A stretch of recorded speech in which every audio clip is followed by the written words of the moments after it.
பாத்திரத்துலயும், கையிலயும் மாவு ஒட்டாம 5 நிமிஷத்துல எவ்வளோ மாவு இருந்தாலும் ஈஸியா பிசையறதுக்கு இந்த ஒரு சின்ன ட்ரிக்கை யூஸ் பண்ணிக்கோங்க. Hand blender, mixie jar, chopper இதுல ஏதாவது ஒண்ணு யூஸ் பண்ணிக்கோங்க. உள்ள ஒட்டாம இருக்கிறதுக்காக கொஞ்சமா ஆயில் அப்ளை பண்ணிக்கலாம். 2 கப் அளவுக்கு கோதுமை மாவு, தேவையான அளவுக்கு சால்ட், 1 டீஸ்பூன் அளவுக்கு சுகர் ஆட் பண்ணி ஃபர்ஸ்ட் நல்லா மிக்ஸ் பண்ணிக்கோங்க.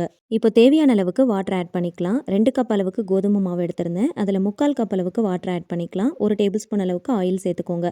மூடி போட்டுட்டு நல்லா ஒரு 5 நிமிஷத்துக்கு மட்டும் நல்லா சுத்தி எடுத்தீங்கன்னா போதும்.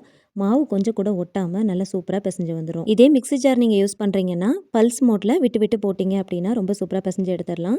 ஆயில் அப்ளை பண்ணிட்டு நம்ம மாவெல்லாம் சேர்த்ததுனால கொஞ்சம் கூட ஒட்டாம இருக்கும். வாஷ் பண்றதும் ரொம்ப ஈஸியா இருக்கும். கையில மாவு பிசைறத விட இந்த மாதிரி பிசைஞ்சிங்க அப்படின்னா டைமும் ரொம்பவே சேவ் ஆகும். மாவும் நல்லா சூப்பரா பிசைஞ்சு எடுத்துடலாம். செம்ம சாஃப்ட்டா இருக்கும். ட்ரை பண்ணி பாருங்க. ஒருத்தருக்கு மட்டும் மாவு பிசையணும் அப்படின்னாலோ, இல்ல கெஸ்ட்டுங்க அதிகமா வர டைம்லயோ கண்டிப்பா இந்த டிப் ரொம்பவே யூஸ்ஃபுல்லா இருக்கும். லாங் வீடியோ போஸ்ட் பண்ணியிருக்கேன். டேக் பண்றேன். செக் பண்ணிக்கோங்க. வீடியோ பிடிச்சா லைக் பண்ணி, ஷேர் பண்ணி, சப்ஸ்கிரைப் பண்ணிக்கோங்க.